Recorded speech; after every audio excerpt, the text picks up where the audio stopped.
We have, appreciate everyone being here today. We have approval of today's agenda. We have, under consent, we have the approval of last meeting minutes. We do have a March the 5th that we'll be approving today. We have approval and discussion of financials. We do have one financial. It is 03-12-2024-01,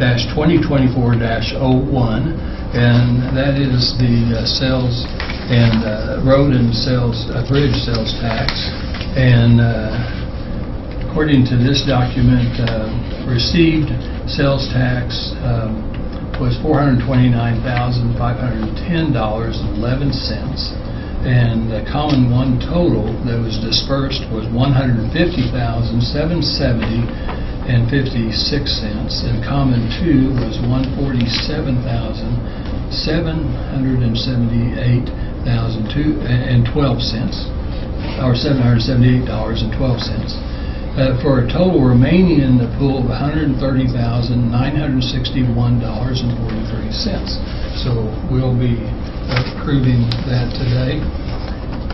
Under items for consideration, everything's in order. I think Miss Amber's going to be taking Richard's place, or are you doing? She's taking your place on that one? Bill. Okay. Okay. And everything else should be in order. I do, under communications, I've got some dates of different things that's going to happen for the rest of this month. I just want to make notice of. And if there's not anything else, I need a motion to approve the consent agenda as stated. So moved. Second the motion, sir. Thank you. We got a motion and a second. All in favor say aye. Aye. Aye. It passes. Okay, so the first thing on the agenda today is the emergency management. The director, Mr. Ramtower. I think you're doing that. I have notes from him. He just wanted everybody.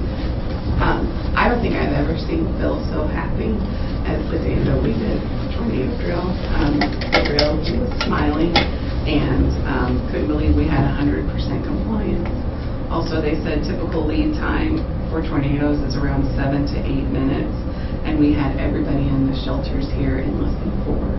So he was really pleased by that. A couple of things that he said we need, when you do these things, you kind of catch anything that needs to be fixed. And he got a weather radio for the circuit court. They didn't have one, and IT is working on our paging system because our old ones did have that. So that's one of the things that some of the people said they would have liked. So IT is working on getting that set up. He's looking at different things because we will have some mobility challenged people in this building, and those are kind of difficult stairs to get down. So he's going to look at some other options, maybe even a protective window covering, to maybe have a different room we can put them in.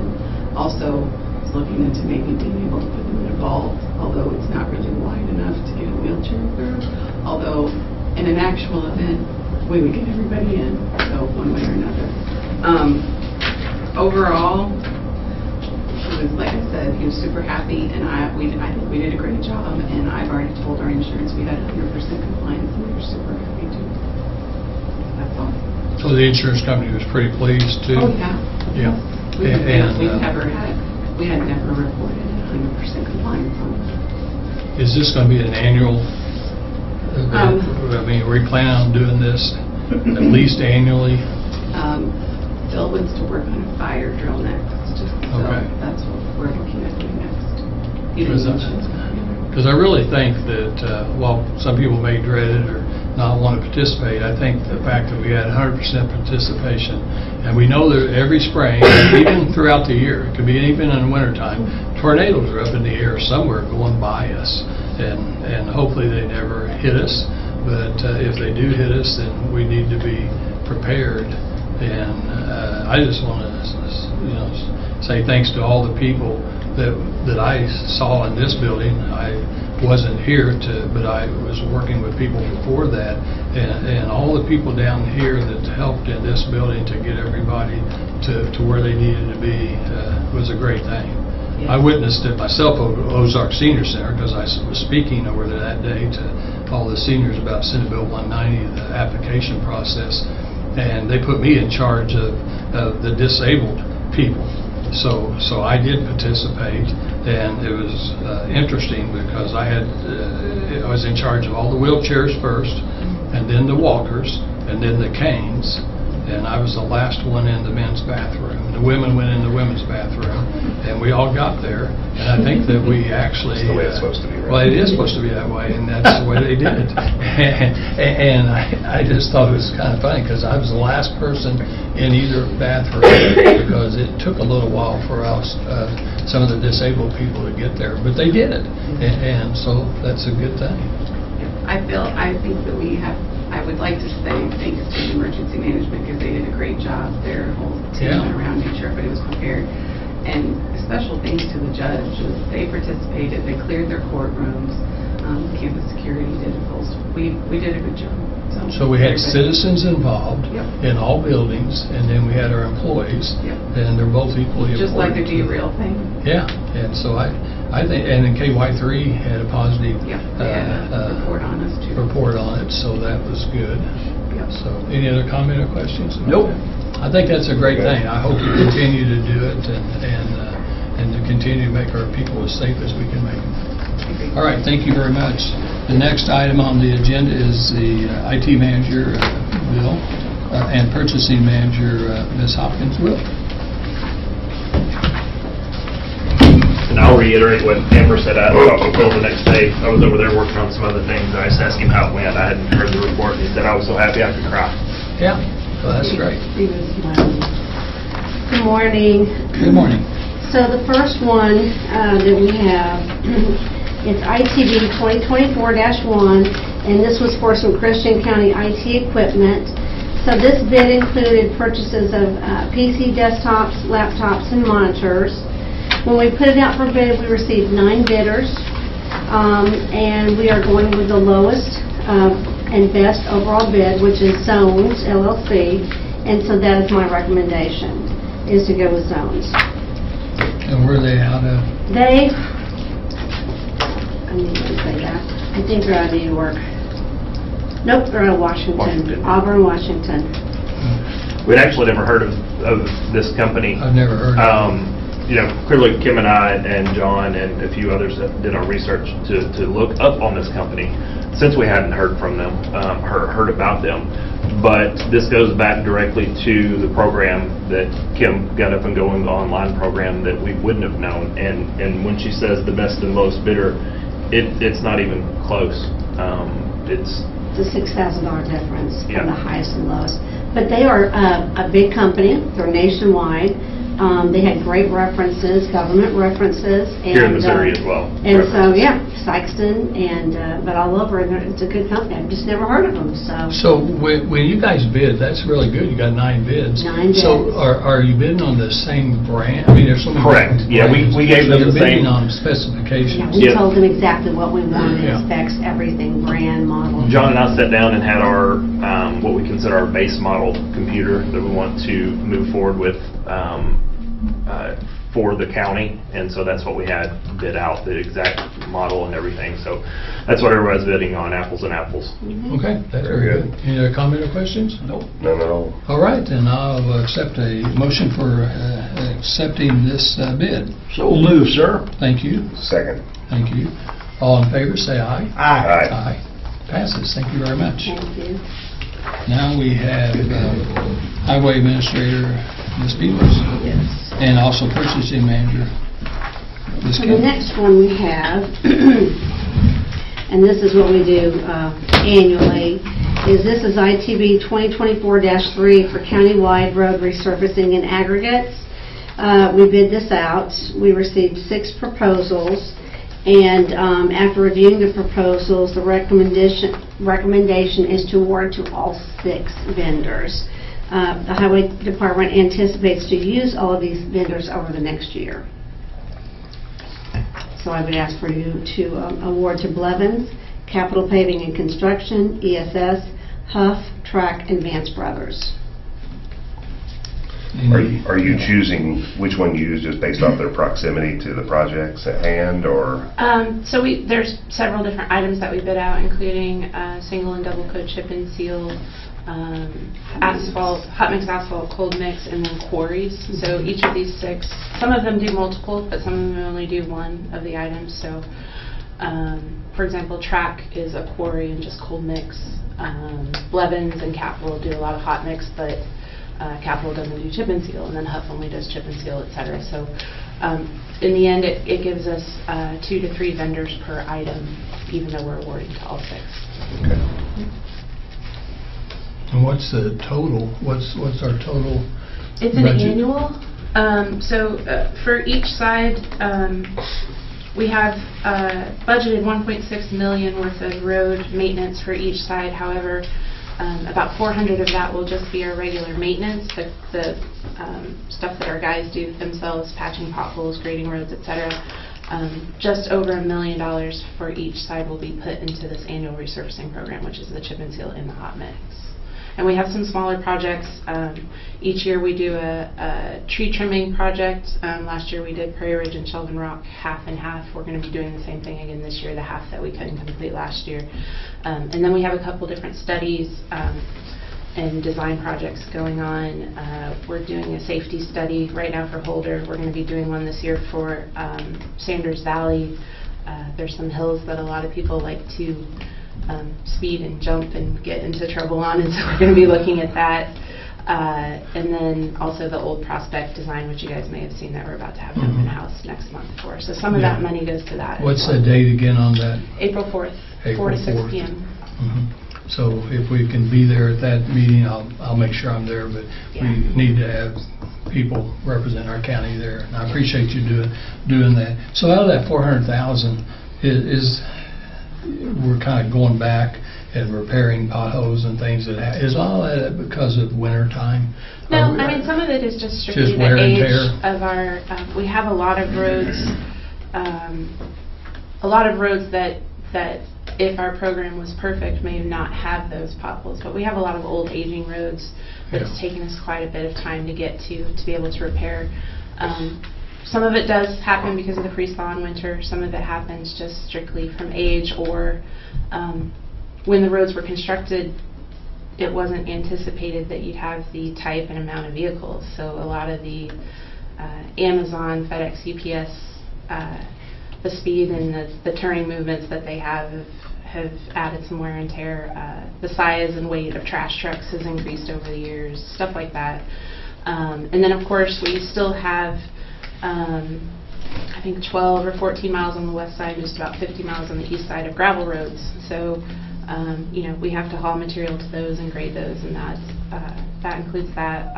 Also, any costs associated with us doing our tree trimming or brush cutting, weed spraying, stuff like that, all comes out of that maintenance budget that's included in the road resurfacing budget.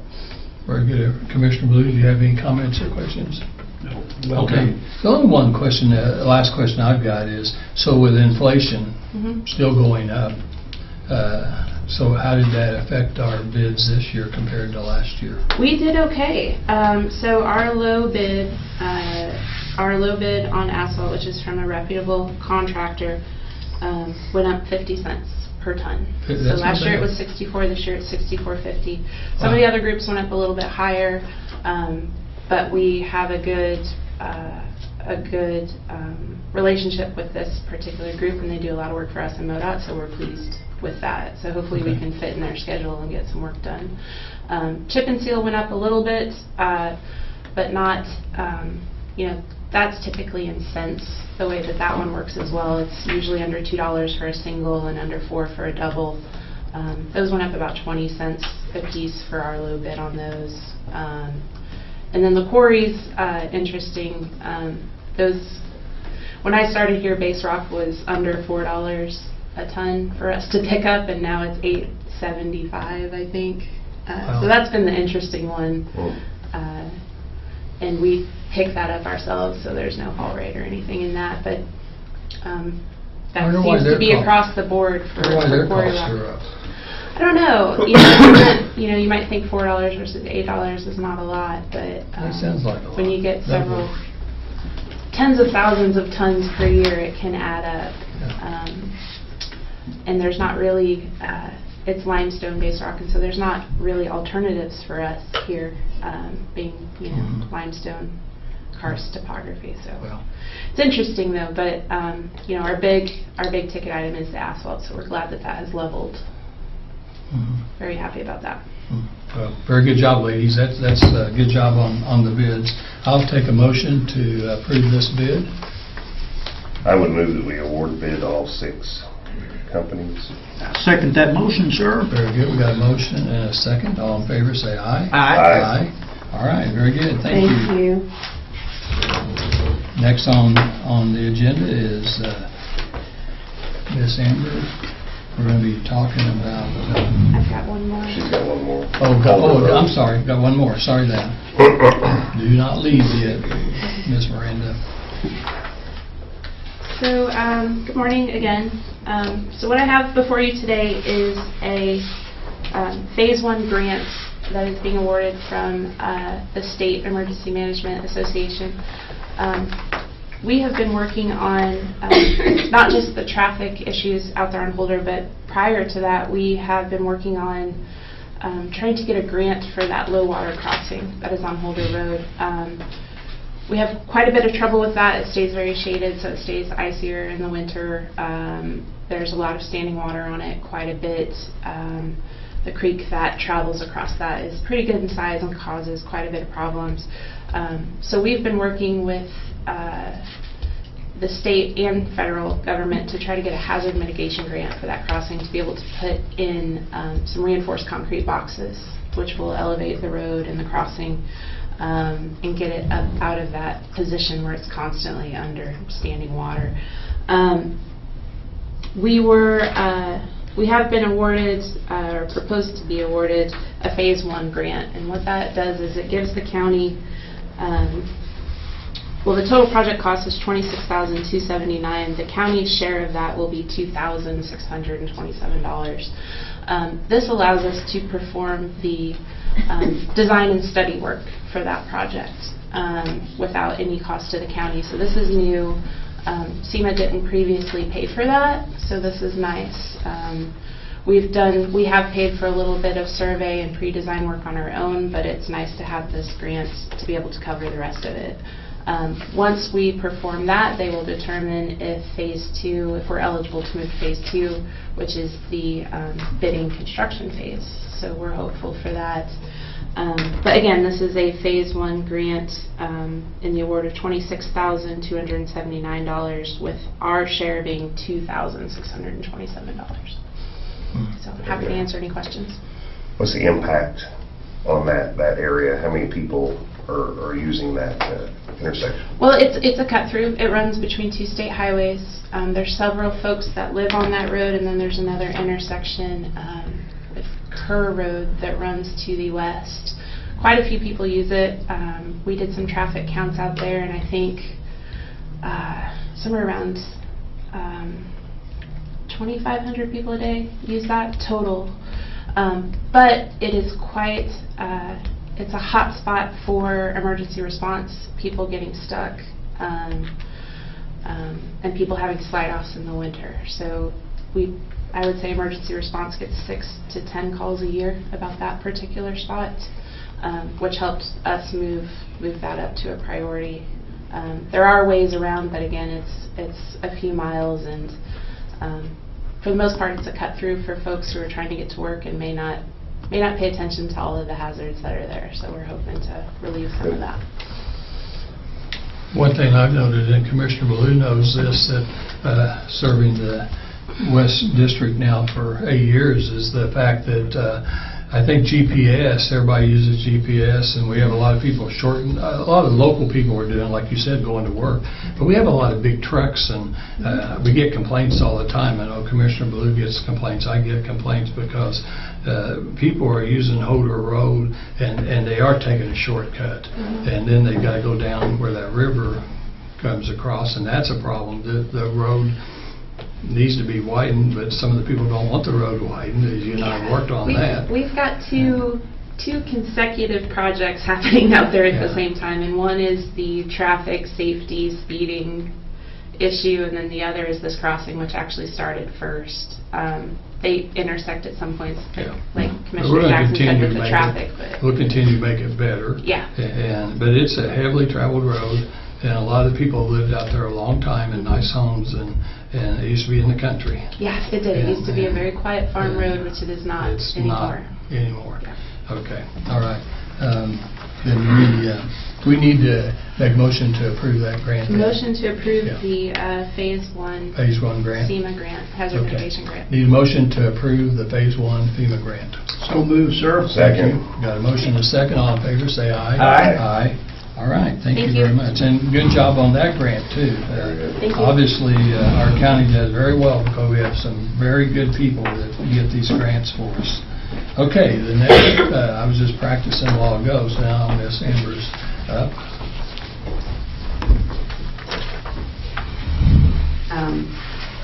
I laid up here for you guys, or I gave it to you, Yeah. the two different temporary license agreements. One is for food trucks specifically, the other is for special events.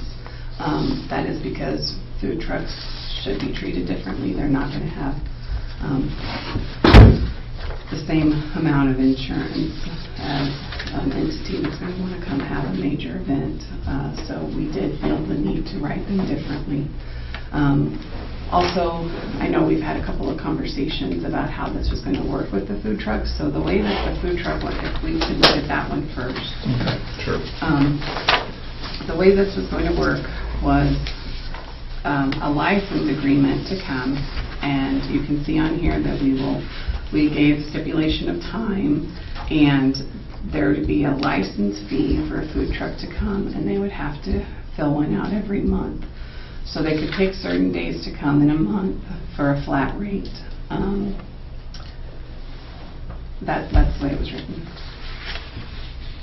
Okay, so, pardon me. In your estimation here, are we going to have a calendar of events? How many food trucks are going to be allowed at any given time, so that We talked about only 2 at a time. At most. no more than 2 at a time? Yeah, and it's going to be, and it's written in here, first come, first served, you know, Okay. so. But So when they're- they do this, they should have their dates ready that they want to request on the calendar. So you're saying if let's just throw in a number, $100 a month, they could theoretically come 5 days a week if they so chose to put that in their, Well, we still have Calendar. right of refusal. I mean, like, we could say no, we could limit it if we okay. like. Well, I guess what I'm getting at is, it's set up as a license fee for X number of dollars per month, but there's no necessary amount of times they can or cannot come in that month. So they can No, I come didn't one put time it in a in. month and it would be No. $100, or they could come 20 times in a month and it's $100. Yeah, I didn't put how many that would get you in Okay. there. But it does say that we have, right of refusal, and we would have to coordinate the days.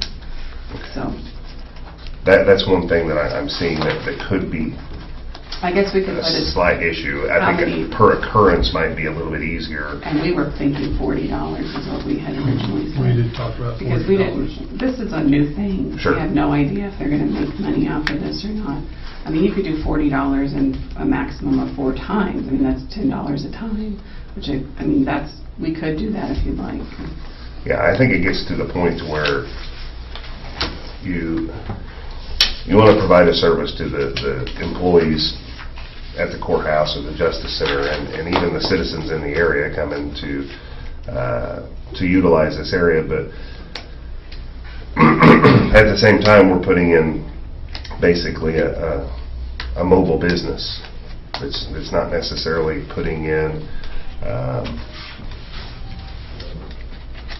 I don't know, skin in the game is not quite the right word, but brick and mortar businesses are making a huge investment in the community, and you're letting a mobile business come in at such a lower fee, and I'm not saying we should set a high fee, but I just think that we need to be looking at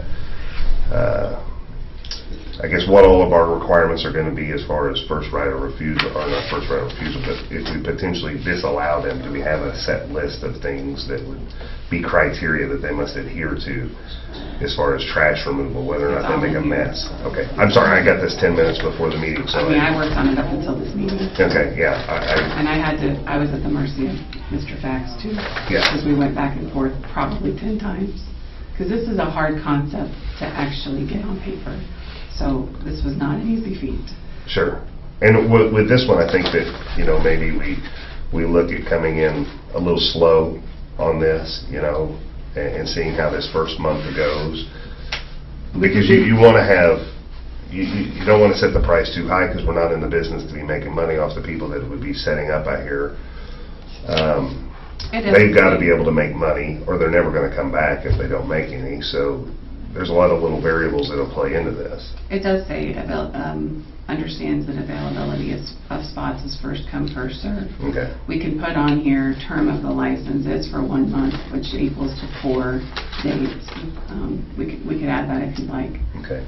I would not, for this to just get started, I mean, one of the reasons we took some of the things out of this one that are not in the special events is, like we had talked, food trucks are different. They're not going to come if they have to pay a lot of money, I don't think, because they don't know what kind of business. Now, if we get something moving, we can always adjust this. That's why we wrote it for a month, because we're not going to be tight. We can change it after that. And I think one of the things that I know, if a food truck is coming here and they're self-contained, I think their fee could be less than if they come here and they're plugging into our power. Because if you have a food truck that's coming down here for most of them have generators. 5 or 6 hours. A lot of them don't. It's amazing to me, but with my experience, there's a lot of food trucks that if there's power available, they're going to plug into your power. And if they're running 220 out there, I'm not sure what the conversion rate on electricity is, but if they're plugged in for 8 hours on a 220 outlet, they're probably going to use more than $10 worth of electricity that day. So I want to make sure that our taxpayers aren't paying to have some business here. We need to be able to cover our costs and still provide a service to the employees in the community. So I think if they're plugging into our power, maybe their fee could be higher, and that's the way it's going to be at most events that you go to. Food trucks that are self-contained and are working off their own power have a lower fee than food trucks that come in and are using power, because we do have those hard costs. We're not giving them the ability to use our power in this. So. Oh, we're not? Mm-hmm. Okay. Like I said, I got this 10 minutes before the meeting, so I we haven't talked back and all the way forth through. about it multiple times, but I believe we took it out. Okay, so they will have to be self-contained. No plugging in. Yeah, that was one of the things we talked about. Because I just remember conversations going over the years that we have the ability for trucks to plug in. We do when we were hosting our events. Yeah. We've allowed that, but that's a different situation. Okay, so we'll need to make sure that they all know that they have to be self-contained and will not have any power available. I mean, and if you want us to give them that, then that is going to come into play, because one of the things that Austin and I talked about is, it would be hard to quantify that. That's why we made them self-contained. Okay. And if that's the case, that's perfectly acceptable. There's several food trucks in the area that don't have their own power, which is kind of new to me, but. Well, so they may be just starting out, so maybe that is a good point. I still kind of think $40 is a kind of maybe a reasonable starting point. It's always easier to go up a little bit at a time. If we're testing it, they're testing it, everybody's testing this concept. Ms. Kayla is the guy that's going to be the first vendor we have signed up. This fish. So do we know if he's self-contained? He is self-contained. Okay. So I would suggest, maybe based on what Commissioner Jackson's saying, that we might stick with the $40, but if they aren't self-contained and they have to plug into our electrical system, then maybe we do a $10 upcharge, and so it's either 40 or 50 depending on, because I don't want to lose money. I want to make sure that we're getting some money. I also wondered if it was, is it okay to have them plug in during the day while we're at work?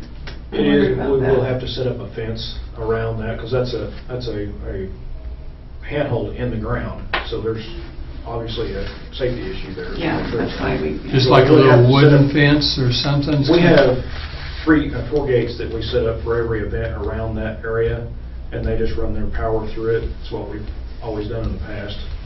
They're portable gates. It's not, can you leave that, I mean, if they're going to come 2 or 3 times a week, do you want to put it up, tear it down, or do you want to just leave it around it? I'll most likely leave it if they're doing it 2 or 3 times a week. We can see how it goes, and if this becomes a constant thing, it's really successful, then we may look at a different type permanent barrier around that.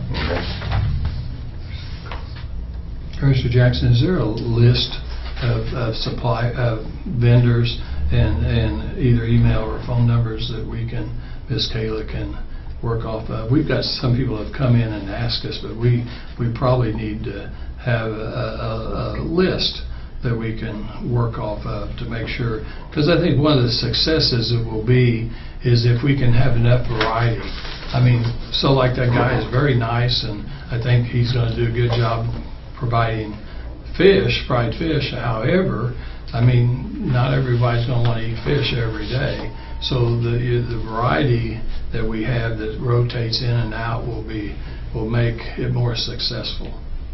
So, do you know of there's association or something that we can? There's Facebook groups out there. There's I'm sure we can submit information for the event that I'm associated with, the Duck Race Festival, just so that we have access to send information out to any interested parties. Why don't you work with Ms. Kayla on that and help her?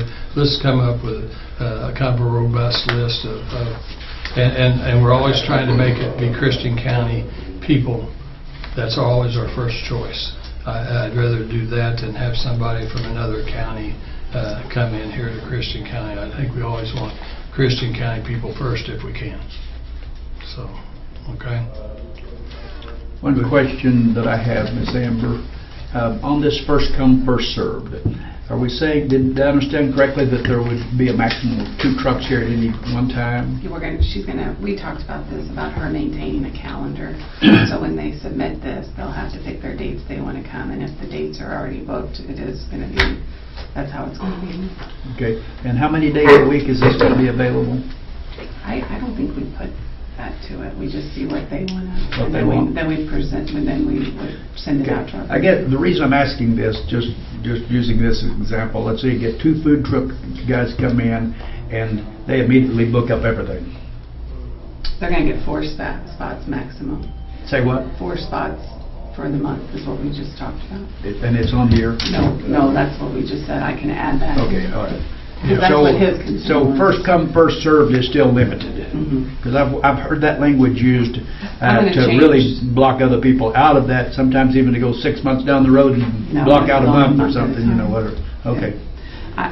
Where it says that, I'm going to add a maximum and talk about the calendar that they have to go. I'm going to add that verbiage. Okay. Do we have, and just like, again, I haven't had a chance to read the entire thing, so I would vote that we bring this back for approval at the next meeting with the language change that you're talking about.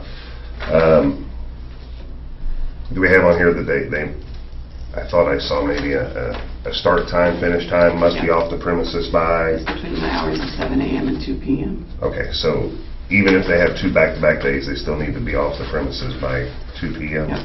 Okay.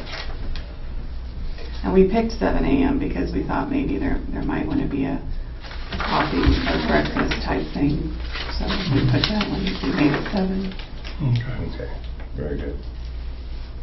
I think this is a good start. This is really good. I mean, we've been talking about this for quite some time, and And what are our court days? What days do they have the court? I think they have court every day, but the Every day, but heaviest there's some days- big days. I know The there's heaviest more. days, they said, were Wednesday and Thursday. Wednesday and Thursday might be the heaviest days. They have jury trials on Monday too, but I don't think it's every Monday. Yeah.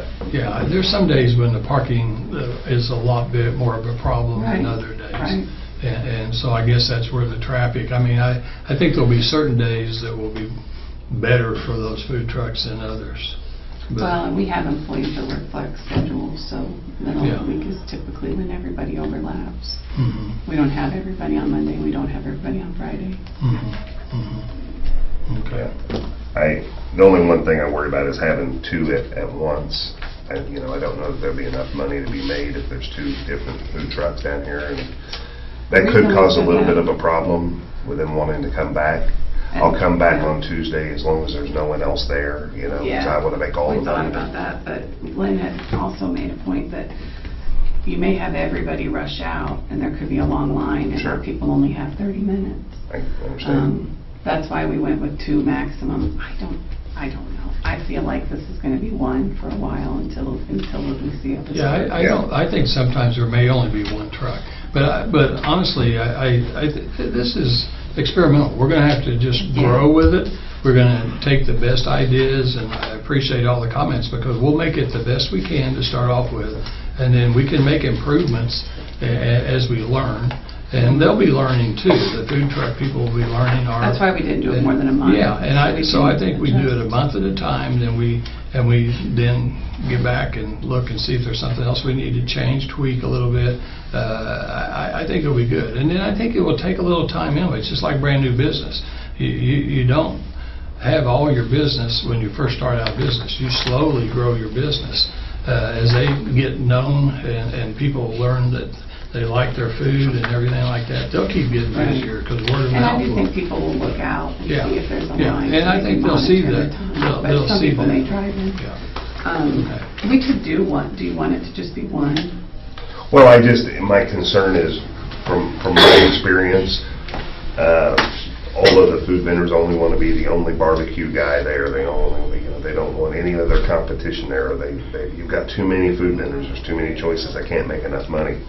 And so that's one of the things I worry about, that with this, that's an event that I help manage that's, 15,000, 20,000 people a day. This is going to be far less than that. If they can't make their money or there's competition there, they're not going to come back unless they can be the only person. I think it could cause problems. I almost think 1 a day would be better, because the last thing you want to do is get a bad reputation right out of the gate or a bad vibe with some of these vendors. I think the fee is very low. I think that's advantageous to get them to want to be here. But if they have to come down and compete against somebody, I think that could cause some problems. I see that point. We could do that. We could do just 1 a day to start and then see. Even how it if they goes. have different You types actually of don't have to food? write it like Yeah. that. You're talking about, we'll say Mexican, the compared fish or something like that, it's still just 1. Yeah, it's We just can try it. something I worry about. We don't have to really write this in here. We can put them that it's a month, that for $40 they get to pick 4 dates, and we have the ability to make that discretion. Yeah. So if you get a ton, we can start doubling them, but if not, maybe just slot them 1. Yeah. Yeah, And Miss there Taylor's could gonna be be a the difference gatekeeper, if you so had somebody that she'll said, know. if you had somebody that had a coffee trailer, and then you had a full-blown food truck, that would That'd be probably be different. okay to have 2. But if you had, two full-blown food trucks there, I just don't know that would, I think they would be fighting each other for the business, and then it could end up, in realistic terms, not having either one of them want to come back. Maybe we start just with 1. Well, we can just put it as at our discretion. So Sure. dates Yeah. determined at our discretion. We don't have to put a Okay. number to it. Okay. Okay. So I'm going to make those changes. Okay. I'll bring these back next week, and Okay. you can vote on that one. Yeah, Now, we'll vote on that next week, but that's good discussion. Thank you, very good. The next one is special events. This is a little bit different. This is written for like an entity that's going to put on a special event. This would only be for, you'll notice on the license, we'll put for the people, and then we'll put the time that they want, but they're only renting it for an event. This is for individual events. I don't know what you want to charge on this, because we can come back to that. There are a little bit more strict language in this, especially on the insurance, because a nonprofit group is going to have specific amounts to cover us. They'll also have to name us as an additional insured on them. The other thing on here is another one is alcohol. So our insurance, we went through the underwriter, I met with them. They are prepared to not give us an increase on our premium this year to have special events. But we have to meet some of their terms. And one of them is involving alcohol. And Austin Fax and I talked about it yesterday. He would suggest that you don't serve alcohol. He would suggest that we would do that. That is going to be a very lawyer answer, because he doesn't want us to take on the liability. You have to understand his stance. I'm the HR. I don't want you to. If you're asking my opinion, I would take the liability. However, I'm also very well aware that most of these places are going to want to serve it. So you have to decide if you're going to allow it or not. If you are going to allow it, our insurance reads as this. If you're going to serve alcohol at events, serving must be done by a licensed, insured, and experienced third-party alcohol serving company, and they will have to be listed as an additional insured. Christian County will have to on them, to the entity providing the alcohol service. That is, if we're going to do it, that's what they're saying that we should do. This is really your opinion. This is going to have to be what you guys decide. I really am not going to sway one way or the other, because I see both sides of it. So it's your decision on that. But that is one of the things you're going to... He wrote this as...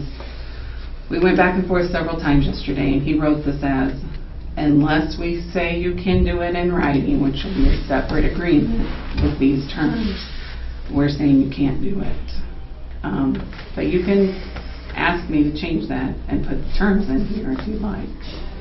It's your call. The other thing... I had to give them specifically what the events were. I had to tell them all about it for them not to increase us. I also can't guarantee they won't increase us next year, but they have agreed if we meet these terms, and I think if things go well, they may not increase us at all. But this is for a life, like we are giving another entity the ability to have our grounds, and these are the terms that they want us to have. So. And what special events are we talking about? So the only ones I knew of are the ones through HRD and the ones that the counties are involved in. The HRD wants to do market days, which is going to be the first Saturday of every month, where they have vendors come in. And I do think that they wanted to, I don't know enough about that, but I do know they wanted to serve alcohol at it. The car show that they do with the city, and we do, of course, do Friday Night Lights, but see, that's different, because we're one of the hosting entities of that, and Richard and I are present for that the whole time. So that's not really, HRD's not renting that. That's something that we do in partnership with them. And then the big thing is HRD does Oktoberfest. And they did that the last 2 years, but all alcohol and everything that was being served was through the city, because they moved it all to the street. They shut down the streets. And so we were not really involved in that. People just kind of walked through our area. And then they have things in here about food trucks. I mentioned the trunk or treat, and I mentioned that the parade. That's about, I told them the main events that I knew for downtown. But really, if another entity wanted to do something downtown, they could request to do this. If there's another, I think, people come up with different things all the time, but if you start this will be the special events permit that people will come in and ask for. Well, how does this relate to what already happens around the gazebo? For example, somebody getting married out there, do they have to get a special events permit for that? No, but that we don't really, if you come, We don't tell you that you can't come. I mean, there's nothing in that right now.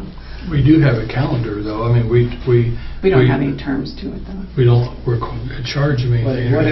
What if a bluegrass group wanted to come set up there and people bring their chairs and sit around and listen to music? Is that a special I don't event? think we can stop any of that. We're talking about somebody who wants to have an event down here and market it. That's what we would have control over. But I don't think you can stop reserving public all grounds. of the space, yeah. Public grounds can be used, I mean, people come here and take senior pictures. We can't, it's public grounds, we can't stop that. Mhm. But these are, if you're going to market an event to bring everybody downtown to use our grounds, that's when we say you have to have a permit to use them like that. I feel a little bit of an uncertainty there because, using my example, I've enjoyed a time or two going down to Mountain View, Arkansas, I think it is, where they have a courthouse and in 4 different quadrants they have music set up and playing and so forth. I'm sure they advertise that. I'm sure it's, but it's, I doubt that they pay anything for it. I'm just guessing. I didn't check and see on that. But it seems a little bit fuzzy there is if you were going to do something with a music group there, and you did put it out on Facebook and whatever, it has been advertised, you're asking people to come down and listen to the music. It may be that there'll be a tip bucket there if somebody wants to do that, whatever, but not likely to be a charge, just because of the fact you couldn't control who was listening. So do you sense any uncertainty as to, okay, is this a special event? No, it's not. Well, is this one? And why? Is this one a special event and this one not? Are we clear enough on that, you think? I think if we're shutting down the court grounds and we're giving someone a license for the day, they would then have the ability to ask to shut it down and have it just for them. This is not my expertise. Okay. This is a brand So is it new likely thing. these special events would always be on days that we're not operating here? Oh, we have the ability to pick when they want to do it or not, and I would say we do it not during regular business hours because I'm sure there's statutes that says we have to be providing our services to the people. I don't think you should do it during the day. So traditionally speaking, when you talk about the square, there's been, if you remember back a little bit in time, the Utopia Club's Craft Festival used to be up here on the property. And that was an issue that should have been taken care of back then. What we're dealing with now should have been in place back then, but no one really did anything with it. They just, okay, it's all good. You just have to protect yourself. Patty Quisenberry for a few years hosted a reading around the square, and it was utilized the public grounds. And I think we just had to protect ourselves and the taxpayers. But when you have an event coming in, if the Blue Family Choir wanted to come sing on just an impromptu gathering, I don't see that there's any issues with that, as long as it didn't conflict with a registered event that's really there for the purpose of generating some kind of revenue for whatever purpose or project. Gotcha. And I think that's where, from my experience and perspective, is you can't use public property for private gain without some kind of written agreement and licensing, permitting being taking place. So this gives the ability for any of these organizations or groups to come in and utilize this green space and market our downtown and be 100% compliant. We're 100% compliant with the law. And there's an organized platform in which everybody has the same opportunities to utilize this space. And we can put whatever criteria we want. I mean, if we ever got back to the point where there was a craft fair overflow and it just happened to be on, I think it would be kind of neat to be out here on the courthouse lawn, one time a year. If you've ever been to Mount Vernon's Apple Butter Making Days, it's all over their square, and it's kind of neat, and they're still doing business. But I don't necessarily see that happening. I think if we try to direct it to Saturdays and Sundays only, that we would rent it out, or evenings, after 5 p.m., then I think we'd be good. I'm excited about this because I think it gives a lot of opportunities for organizations to promote and market the downtown. It puts us in compliance with state statute and law that we're not allowing people to make private gain on public property, which I think we've been at risk at for years because we've allowed different things to happen on the property. So I think it's a really good thing. I appreciate your work on this project. Just on a personal level, I would be perfectly happy to not permit the sale of alcoholic beverages on the county property. If the city wants to do it, as they did, at other times, that's not my issue. I do not think it necessarily is beneficial for the families and community and so forth, but I won't, as we used to say, I won't pitch a fit about it. I just would prefer that we not be involved in that. I also think that you should have a cost associated with it. I think it should be, no matter, it says in here that they have to return the grounds to the way they were, but if you have some of those have the potential to be large, it is going to have effect of our grounds. So we have to be cognizant of that. We have to think about that. I don't know. I do think you need to have soft. If you're going to move forward with this, I think you need a cost associated with it. Yeah, I don't disagree. Going back to, my experience with the city of Ozark, and if you rent the entire park for something like a Sertoma Duck Race Festival, it's $750 a day. But that's, the entire park. There's also park maintenance workers that are there working that, do whatever. Yeah, this is not toilet tissue and so forth like that, taking care of those. So how do you dial that back down to where we're just the confines of the square? Is it $100 per occurrence? Is it $50 per occurrence? I just don't. I was thinking 100. That's what from other things I've heard, I was thinking that's probably a round number, because we will not have an employee here for these. If it's if county is sponsoring the event, I would not say there would be a license, because if you are sponsoring it, that means more than likely Richard and I are here. So you'll have an employee here that's watching the grounds. But if you have a whole other entity coming in, we would not have employees, like you said, but we will still have, sure, that even if they leave it, all the trash picked up, you are still going to have things that have happened that we'll have to take care of, even if it's just the, keeping it beautiful because of all of the people, Absolutely, absolutely. Mr. T, do you have any issues with reoccurring events on the grounds? I don't. I have one concern. Let's say we've got thunderstorms in the area, and we have that open hole there where they're plugging in power. So if that was utilized, we would need to pull those food truck powers and put that lid on that, so they're not going to have power anyway. It's going to we have no power kick on everything down. And the same deal if we have rain for a week and then we have an event on Saturday and you've got 1,000 people walking around here, we're probably going to have some yard damage. It's something that we may have to address. It's not likely, but it does happen. We'll get soft spots in the yard here and there. Those things will need to be fixed, so there's a little bit of cost to us going back. We spent a lot of money over the years getting the grounds in good shape, getting nice grass growing. You get a lot of traffic on these grounds, weekend after weekend after weekend. We're probably going to have to do some extra overseeding and a little more fertilizer. So it will cost the county a little bit of money. It's not a lot, but there will be some added maintenance. Okay. And then our trash dumpster, just from the experience we've already had, our dumpster gets used even though it's not part of the event. They're full, so maybe we have to call for an extra dump that week. Just something to be aware of. Okay. It does say that they'll handle their own trash, and I would suggest if we are not here and it's not during business hours, I just say we don't allow the use of electricity, because we're not going to be here to monitor it, because that would concern me. Because they could still use the ones around the The pedestal's just not. We can if we turn the breakers on, which we generally have the breakers on. If we need to shut them off, we can. It can go either way. Okay. Because if you're going to write in there that they're going to have the use of that's going to be different.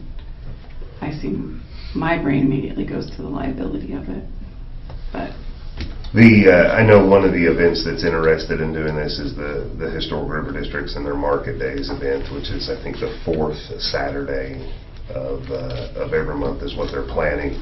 Which, you probably will have a lot of traffic, as there would be a lot of different booths, whether they be craft vendors or direct marketing or whatever they may be. But that's 5 times a year with a month separation. I think the grass could probably, but it's still at the same time they want to be good stewards. I've had conversations with them. They want to be good stewards of the property. And when I was giving my examples a minute ago of events on the property, it's not been that long ago that we had every Wednesday night the farmers market, which was a wonderful thing to have in the downtown. The ambiance has not ever been replicated, no matter where they've tried to take it to. And that's an example where we had to significantly overseeding, because just those few hours and everybody walking on grass, we had some extra maintenance on the whole. Yeah, and that was every single Wednesday. Yes. And the grounds never really got a chance to recuperate before they were being pounded back down again. So I think it's a little bit different, but very much a similar thing could end up happening. But I think that's what's so special and unique about Ozark, is having this square and this perfect backdrop to have community-minded events, and that's why I think this is a very good thing for us to have in place. I just want to make sure that you don't see any huge red flags that would cause issue, and I think it's doable, and we could work forward from here. You could limit the amount that you allow in a month too, so it would so you aren't doing this every week, like you said. Yeah. But again, we have that ability. That doesn't necessarily have to be in here. You have that ability to accept it or not accept the contract. Yeah. It's really up to you guys. You got to decide what you want to do. Well, I appreciate all the work that you put into it, and I'd be happy to modify the language that we talked about on the food trucks, bringing that back next week, and even given a little more time to read through this again and bringing both of them back next week for a final vote, if you guys are all right with that. Yeah, I just make some comments too. I'm going to echo what Commissioner Blue said about alcohol. I know there's, and Ms. Amber and I talked about this yesterday. There's people that like to come to events because of alcohol, but I don't know, because to protect all the businesses around the square and our county and everything like that, I think we can have really good family events without alcohol, and so I'm okay if that's a requirement. As far as we need to come up, and I think that $40/$50 if they have to use our power or whatever. I mean, something we need to come up with some amount that's fair to the vendor or the people that's doing the program, but still yet fair to us too and our taxpayers. So we need to come up with whatever our comfort number is for these events, and because I know Historic River District, as I go to the board meetings too, that they want to know soon, because I imagine their first deal will be the last Saturday in April. Is that what they're wanting to do? That's on their work plan as well. Yeah, so their last Saturday in April, we got a little time left, but they need to be knowing it, because we're going to be here March 15th before you know it, and they're going to be wanting to advertise and promote and stuff like that. I think we just need to make sure we cover our costs. One of the things I've always been concerned about is trash. I mean, we have receptacles out and stuff like that. I think it's a real bummer for the people who's working it, and say our county employees or different people working the whole night, and then end up having to walk around and pick up somebody's trash. And I'd kind of like to have something in our agreement that says they're also responsible for helping pick up the trash. It's not just our responsibility. It's that they should be helping clean up the grounds before we all go to bed at night. And I'd like to have that. I'd like to have that in there. But I think it's going to be great. Richard, when will handicap accessibility be started and completed on that gazebo? Emperor and I have been working on that. We had the insurance representative down and did a on-site walkthrough, discussed our plans, showed them the blueprints. I've sent all that information to Amber yesterday, and we are going to do a little more research, and we'll be coming back to the commission before long Okay, with so- our proposal. So Hopefully once- sometime this summer. We don't have a date yet. We do have a quote. It's just under $9,000 to do the ADA ramps.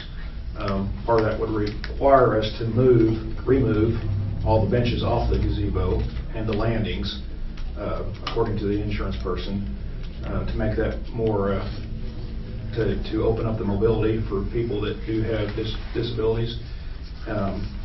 But that does not include raising or providing wheelchair access to the center of the original gazebo. It's just not feasible to put a ramp 40 feet out in the yard to maintain that right degrees that's required for ADA to get up into the gazebo. It does allow wheelchair access to the 2 new landings, and we already have wheelchair access to the brick paper patio.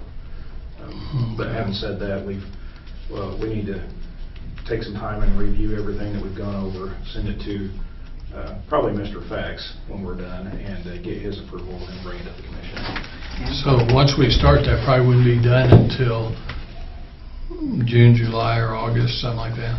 Depending on when we get approval, and if we decide to go ahead, we're probably looking at 30 days. 30 from days. this time. And about $9,000? Yeah, and that depends greatly on Hamby's windows, where we can jump in between what jobs they gain now and what they have currently. So that can affect that date as well. And for our insurance purposes, I know that it technically is not ADA compliant right now, but the fact that we're working towards that. I was going to say, as long as we have a plan and we can show that we're working towards that plan, I don't think we'd get, even if somebody filed a complaint, I don't think that we're going to have an issue. But if we didn't follow up on our plan, and a year from now we still don't have it, and we're having all these events around here, then we could have an issue. So I think we're okay. I hope it doesn't look out of place. I mean, We are trying to We are maintain trying. Architecturally, I historical like- value. yeah. And we're not modifying the original gazebo. We are just redoing the radius ramps that feed the outside of the, they go around the outside of the original gazebo. We're going to move those out and elevate them to make those wheelchair accessible landings that we added wheelchair accessible. Okay. But All right. doing that, we have to remove the seating that's on. Because that's a pretty gazebo, you know, but I want everybody to be able to use it and access it, so Yes, yeah. we do. Trash is in here. They have to remove all trash. Okay. I knew it was, but it's not listed as trash. It's listed as debris and rubbish. Yeah, So. well, yeah. So do we want to move forward with this? You want me to take out that no alcohol will be served, and do you want to vote on a number? Because then I would be done with this. Well, yeah, I don't mind voting on this last event, if we can come up with, you know. and Or I just- guess you could just direct me to those changes, and then I can still bring it back if you'd like, but you'll need to, like you told me what to change on this one. I think a licensing fee of $100 is probably very fair. I agree. Yeah, I would be okay with that. I'm good with it. Yeah. That's a change we're going to make. And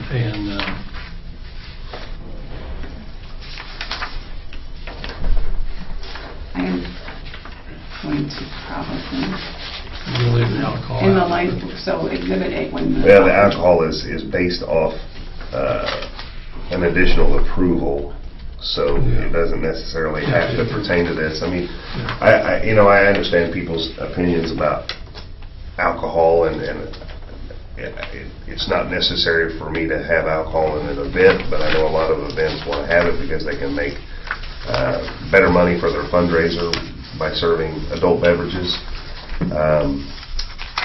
And so I hate to mark up the agreement to just completely forbid it, because there may be an event. Not every event is going to be the same, I guess. Most of the events, when you hear alcohol, maybe you're thinking the wide gamut of adult beverages, but most of them are just going to be a beer garden or something like those. You're not going to have as much of a problem as if you had, mixed drinks out here with a much higher alcohol content. And I don't know. I don't want to disable events from being able to happen because of that, because I think we have a track record of, and of course anything can happen at any given time. I know this will be the 22nd annual Sertoma Duck Race Festival with 0 incidents or accidents due to alcohol. And we've had alcohol at those, or adult beverages, I like to say, at those every single year. And Oktoberfest has had 2 quality events with no issues that I know of. You run into certain things on occasion, but no major issues or claims or anything. And I think people still had a good time. There were a lot of kids present and listening to music. So I would rather give us the ability to make that determination on a case-by-case basis than completely strike it from the agreement. I am perfectly happy to leave the language in here that's here, because it says they shall not be permitted to serve without the approval in writing by us. And so that leaves us in control if there's ever a time. And also lets us say no every time if we choose to do so. Absolutely. So I'm okay with the language. Can we add like a special permit for that particular thing if it's alcohol? I say that you leave it as it is. If you leave it as it is, then it's a no as the way it is, and if somebody wants to petition it, we'll have to readdress it. Okay. All right. Also, you are going to have to maintain a calendar of this also here, because you got to think of, what is it, voting Saturday? Absentee Saturday and election days. On that, we wouldn't be able to do events on those days, so we will have to maintain a calendar. Okay. I think the calendar is going to be important. So how does the public, because I see people reserving the gazebo from time to time. And I do know one time in the last 3 years, the only time I know, is we had a conflict where we had one family that was doing a wedding or something, or somebody was wanting to do photos or something, and they both got there about the same time, but whoever got there first, and I don't remember now whether they were on the calendar or not, but I'm just thinking, is there a way to, how do we notify the public? People drive by there and say, boy, that'd be a nice place to have a little family. Well, if we should we have my opinion would be is you don't have the gazebo rental at all, and you only shut down for special events. That's the only thing that we could put out saying special event will be on this day, because really at any other time you can't say one is open to the other. I mean, like, you don't really have any power in those requests. I know, but the only thing would be like, again, I hate to say this all the time, but at the City of Ozark, the pavilions in the park, you can reserve those for birthday parties in advance. There's a $20 charge or something like that. That would be about the only way, I think, that you would be able to have that gazebo set up reserved, would be have something tying it. You'd have to have some kind of fee tying it.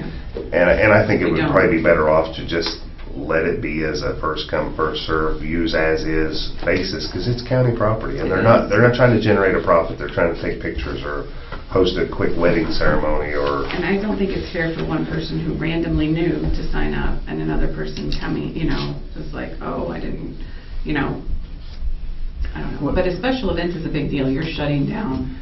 You're taking the whole grounds and you're paying for it, then we can promote that. I don't know, because I do think that there's a lot of people who show up on evenings. I mean, I know it. I drive by here quite a bit. I'm sure you've seen it. There's people I live down here. I see it all the time. Yeah, there's always an impromptu gathering at the gazebo. There's a place that our family goes traditionally at least once a year, and that is the County Picnic area on the Glade Top Trail, but down out past Bradleyville, Missouri, and it's a national forest or whatever. And I've noticed there you can indicate you're going to have a wedding, but you can't keep other people from coming. Right. The only thing is, once a year, the city of Ava has their something, I forget what they call it, in I think it's in April or May, and that's the one time that they worked with the city to in essence. So there was one time that we were down there, we set up our stuff across the road in an area because but just a wedding or even a religious service, something else, you can have it, but you can't forbid others to come in to the Right, space. you don't get the space. And I like that here, just let Just leave it, you can't. leave it as it is. No gazebo rental first, I mean, you can't stop someone else from using it. But this special event means you're being a licensee of the whole grounds. You're taking, you know, you have to return it. You are in control of that, and we will shut it down at that point. And we should put her on our. I mean, I am the only one on our Facebook page right now, but I think that we should start allowing Kayla to post events on there and get more of a presence. We just have to set up something that's going to be tracking it for sunshine law purposes, because it will have to be recorded. Yeah. No, I think that'd be a good idea if Ms. Kayla can be on that and you guys work together on that. I think that would be a good idea. Yeah. So what I've heard, are we enough in agreement with the changes that we made that we can go ahead and get a motion and vote on the events policy, and then we have Ms. Amber come back with the changes? I don't mind to come back with either. Oh, are you wanting to tell? Well, I think Historic River Districts want us. I just think they're pretty nervous. I've been contacted. I had a conversation with them last evening, at least the committee that is doing the special event request, and I told them I didn't know where we were at because I hadn't seen this agreement until this morning, but I didn't think they should wait around until this agreement, continue to do your work plan, continue to start planning this. Well, it's already been approved pending the count. I mean, like the. From your board? Yes. Okay, so it perfect. It was approved in February. So, for them to keep working, that I felt fairly confident, not just for the Historic River District, we need to have this in place for anybody that's going to be coming forward, whether it be another reading around the square or a farmer's market or a goodness knows whatever else, especially Oktoberfest is going to be coming. We need to have something like this in place regardless. And so I had explained to them, I thought this is going to happen no matter what Market Days is whether or not Historic River District and Market Days can comply with all the pieces of the permit, the insurance and everything like that. So that we're covered up to the sovereign immunity limits and that they're going to have to make sure on the insurance that they are. I know City of Ozark says 2.5, so I know they've had that, and they have in that work plan that they had anticipated the fee up to $175. So this is not going to come. Okay. We've told. I mean, at the February meeting they approved it pending this. Mm-hmm. So Lynn's told them that. Yeah. I told them that. You told them that. Yeah. I can reiterate that. And I think we're good. My biggest thing is I don't want to vote on either one of these because I haven't scoured through them. I've skimmed both of them now, but I would feel a lot more confident if I had the ability to read through all of them. It won't change my opinion probably, but I might pick up something that I have a question on, and I really don't want to pass anything or vote on anything that I haven't fully read. So I would prefer to wait until next week, and then you could bring us back with all those changes that we've discussed, and I'll make the motion next week, and we can vote on it. Yeah, I'm okay with that. Sure. Okay, so we'll table both of those. We'll wait till you come back next week. We will vote on both of them next week and get that concluded. Okay. Again, I appreciate. Yeah, Appreciate the work there. A lot of hard work and very important, and I think we're going to get that done too. Last thing on the agenda is I just got to, and we'll see if there's any other communications from the commissioners. I have a couple of dates. We're going to look at that thing about changing the commission. Oh, yeah, I'm sorry. I keep going past things. I just want to, again, we do have, and I don't know which holiday it is, one of you ladies may know, we have a holiday coming up I think in May, that's Memorial Day, maybe it's another Monday. We've gotten through several Mondays this year, but there has been talk about having the commission meetings once a week on Thursday instead of Tuesday. Obviously, when we, just like we had to have an emergency meeting on Monday because Ms. Karen, the treasurer, had to have one. But we can do that anytime we need to. We have the flexibility of having more than one meeting. But there is some reasons for the ladies, even for Ms. Kayla, with the agenda, getting it out, required times for the Sunshine Law, and Miss Maddie being involved in payroll and things like that. There's just some reasons why we might want to have them on Thursdays.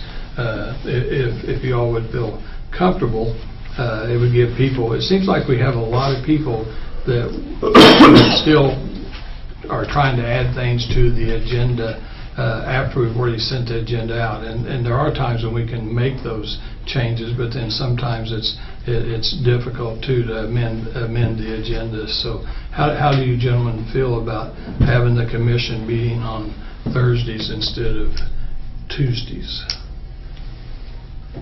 Any comfort level one way or the other? I have absolutely no concern either way.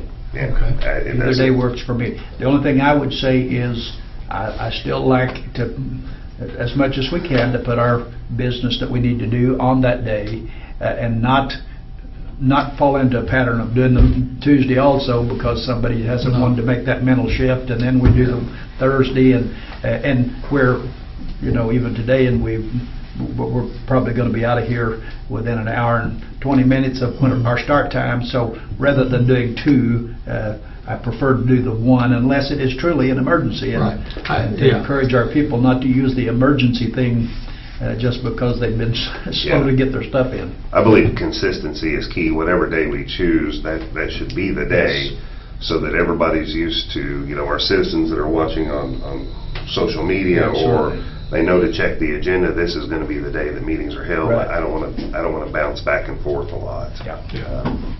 Yeah, I agree. And I think if we decided today to make that change, I would probably lean toward beginning that, say, the first Thursday in April or something, and give us a few weeks to keep saying, starting on this date, we'll be on Thursday instead of Tuesday.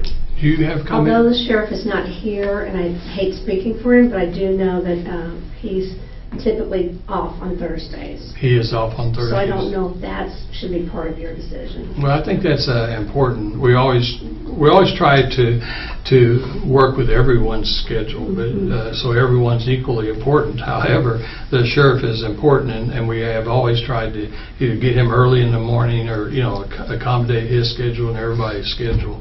So let me talk to the sheriff, and I'm glad you brought that up. My feeling is I'd like to try Thursdays, but I agree with Commissioner Blue. I wouldn't want to start without giving employees a heads up for 2 or 3 weeks, and so I don't think we have to do it yet because we don't have that Monday holiday looming in the next week or two. But I still think it might be better, and I agree. We don't have to go back to two meetings a week unless there's a bona fide emergency, and then we're always going to accommodate and take care of an emergency. I would suggest that we, using the thing that I often say, who will be impacted by this and have they been consulted, I think it would be a good idea to send just a note to all of the elected officials. We can do that. Say, we're considering this, do you see a problem? Because we might have somebody else with a problem on Thursday that we don't know anything about, and create unintended consequences. And department heads too. Department heads as well. Yes. Yeah, we will. That's a good point. So Ms. Kayla and I will send out that notice this afternoon to all department heads and all the elected officials. We'll see what they have to say. Right. And then we'll re-communicate that. So. All righty. Okay, well, there's just a couple announcements I have, and that's this Friday, the 15th, I'll be over at the Nixon Senior Center giving out the applications for our Christian County order. We are getting lots of applications. Ms. Kayla and I are processing a lot of them every day, and so that means a collector and assessor and the clerk's staying very busy. Another one is Thursday. I want to make sure we get that on the minutes because people are going to be wanting to know. March the 28th, Thursday, March the 28th, on Thursday morning up at the courtroom, we'll have a work study session from 9 to 11. It'll be a timed event. It won't go past 11 o'clock. For the commissioners to be able to visit about the energy storage unit. What date is that again? The 28th on March, Thursday, the March 28th. And we have, they're going to have, I understand, we had a civil engineer over there the other day at the Resource Management Building. She tried her best. We're going to have different types of engineers and experts, and we'll have the first however much time we need to spend asking our questions and talking with each other and our attorney and everybody, and we can ask our own questions to these experts. And then if there's time remaining, then we'll open it up to the public, but only to the public that haven't spoken before, or that they have something new to say, not the same. And we're going to probably have Mr. Todd provide a list, a large piece of paper with a list of all the comments that have been made before, because you can look at it and see, I don't want those comments again, because we had some comments that was 5 or 6 times. And so we've heard it. So we don't need 4 more comments of the same thing and have a total of 10. So we're going to try to, that will streamline the meeting a little bit. And so I think we'll have a very productive meeting, because I think all 3 of us need to be able to ask any question that we want of the experts or anybody else that we want to talk to. And obviously Austin Fax will be there, and he's going to be able to try to help answer questions too that we might have and give us some kind of a comfort level. So no decisions, no votes, just information. So probably a full house up there. The only thing yes, and no, what else? I don't want to discuss it. So we can talk it otherwise. I do have one communication thing, if I may. Sure. And again, this is not Sure. for discussion, because it would have to be an agenda item. But you mentioned about the Senate Bill 190 and so forth. I was just in a room a week or so ago with five men, I guess, and out of those 5 men, 2 of them didn't even know there was a form available, and so forth. I have, in my best case scenario, we'd find a way, even if it was a postcard, we'd find a way to send something to every home or something to remind people this is what you have to have. You have to get a form. You have to do whatever, and this is where you get that. Because otherwise, I think you're going to get people about November when they get their tax statement. They're going to scream, why were we, we assume that they will, but these are people that are not on social media, and they don't take the Ozark headliner, and they may or may not have caught it when it was mentioned on KY3 or whomever, at that point. So that's just an observation. I don't want to discuss it because it's not on our agenda, but it's a communication that we might need to still look at a way to get that word out better. Okay, very good. And we'll probably have that on our agenda and have the collector and the assessor do a report, and but we're getting a lot, and you're right. When I handed out 75 applications the other day at the Ozark Senior Center, only one person didn't know had any idea. And you're right, there are people that's going to, but we have till June 30th, so that's still a ways away, and we have to figure out ways to communicate. Okay. Okay?